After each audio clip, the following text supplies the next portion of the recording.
Bismillahirrahmanirrahim. Assalamualaikum warahmatullahi wabarakatuh. Kembali lagi di podcast Bahasa Indonesia di episode ketiga di season yang ke-14 atau ke-13 ini. Jadi saya sudah 2 kali diinterupsi. Jadi kemarin saya baru saja ingin menyiapkan satu episode yang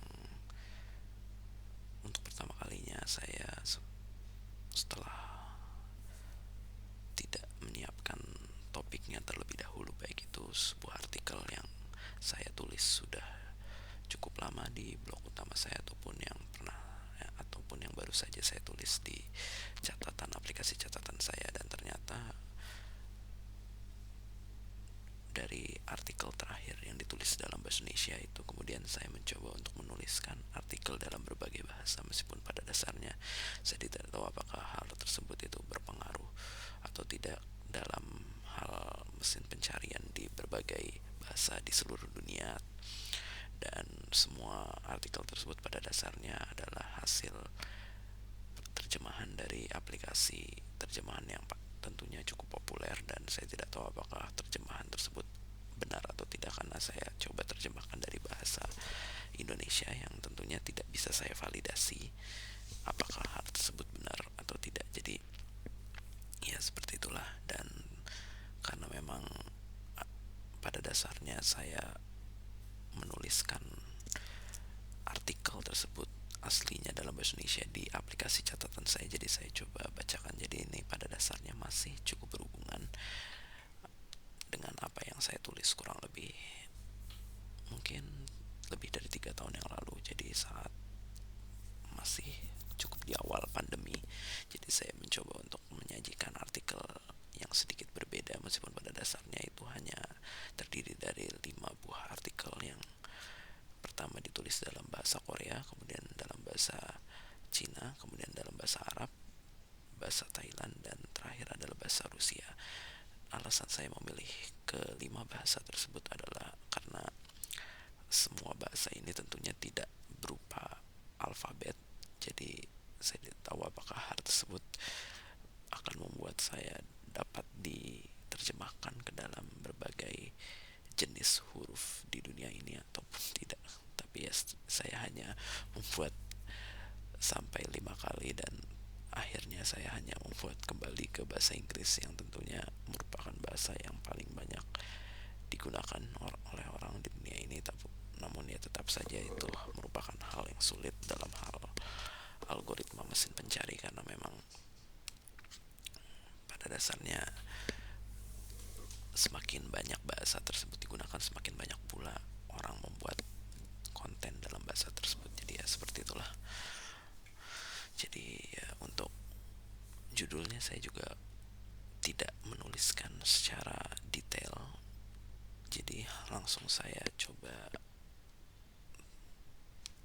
terjemahkan kembali dari yang saya tulis pada saat itu, meskipun pada dasarnya untuk artikel atau kontennya saya coba bacakan dalam hal yang masih belum diterjemahkan. Jadi ini merupakan yang diterjemahkan terlebih dahulu. Jadi sudah, dan sepertinya ketika dicoba untuk diterjemahkan kembali bahasanya, judulnya menjadi cukup aneh, yaitu judulnya adalah Sedang Dalam Kebanggaan. Jadi saya coba bacakan meskipun pada dasarnya ini belum menit kelima, karena artikelnya ya cukup panjang, namun ketika dicoba dituliskan dalam bahasa Korea menjadi hanya 1 paragraf kalau tidak salah, atau tetap 2 paragraf, namun terlihat lebih singkat dibandingkan ketika ditulis dalam bahasa Indonesia. Jadi tidak semua kebohongan dan kesombongan adalah suatu yang buruk. Seperti kadang hal tersebut dibutuhkan dalam rangka memberikan sebuah motivasi kepada orang yang mungkin malas dan kurang bersemangat dalam hidupnya. Seperti yang memang selalu dikatakan pada artikel sebelumnya, motivasi yang paling baik memanglah adalah diri sendiri. Namun motivasi dengan dorongan secara mental, psikologi mungkin dapat memunculkan semangat yang cukup kuat. Akan tetapi banyak kebohongan yang berlebihan dan tidak disadari atau bahkan hingga memunculkan sebuah kesombongan yang serius sehingga merasakan perasaan nyaman dengan apa yang dilakukan saat ini dan seterusnya. Oleh karena itu beberapa dari orang ini mungkin berusaha untuk menonjolkan sisi baiknya dengan melakukan donasi atau berbagi dengan sesama. Jika kita lihat dari bagaimana seseorang dapat mencapai suatu kesombongan tersebut, maka kita pastinya juga akan menemukan sesuatu pengorbanan yang mungkin tidak mudah mereka jalani, atau mungkin bila memang mereka sudah berkecukupan sejak awal, mereka pasti tetap ingin meraih hal lain yang tetap membutuhkan usaha yang besar. Namun seringkali dengan disadari mereka menggambarkan kesombongan tersebut dan berusaha menutupi hal tersebut dengan niat yang baik yang sebenarnya bukan merupakan penyebab atau hal awal yang membuat mereka melakukan hal itu. Tentu hal ini yang kemudian kita sebut sebagai kebohongan dalam kesombongan, di mana memang masih ada orang yang selalu berpikir positif terhadap orang lain meskipun sebenarnya orang tersebut tidak seperti yang mereka kira sebenarnya. Jadi ya tentu alasan saya menulis artikel ini sepertinya pernah saya tulis sebelumnya, saya tidak tahu di episode keberapa. Jadi ya saya mungkin pada saat itu masih cukup sering menonton, hingga saat ini sebenarnya menonton berbagai konten yang dibuat oleh berbagai orang di dunia ini, dan tentunya banyak sekali juga manusia atau yang menjadi beralih profesi karena adanya pandemi dan menjadi seorang pembuat konten yang tentunya merupakan hal yang terbaik yang mereka lakukan, karena memang pada dasarnya jika mereka bisa mendapatkan kesempatan tersebut, meskipun pada dasarnya hal tersebut tidak bisa dikategorikan sebagai keberuntungan, karena seperti yang selalu saya katakan bahwa keberuntungan itu pada dasarnya lebih berhubungan dengan apa yang kita dapati setelah kita sudah tiada nanti. Jadi ya pada dasarnya yang kita bisa kategorikan atau klasifikasikan hal tersebut sebagai suatu kesempatan saja, yang tentunya hal tersebut hanya merupakan titipan yang harus mereka benar-benar gunakan sebaik mungkin. Namun pada dasarnya ketika kita mendapatkan suatu kesempatan yang sangat banyak dalam hal atau usaha yang mungkin tidak terlalu besar kita lakukan sebelumnya, kita mungkin merasa bahwa menjalani hidup ini menjadi sedikit lebih mudah, sehingga terkadang kita tidak menyadari bahwa hal tersebut mungkin akan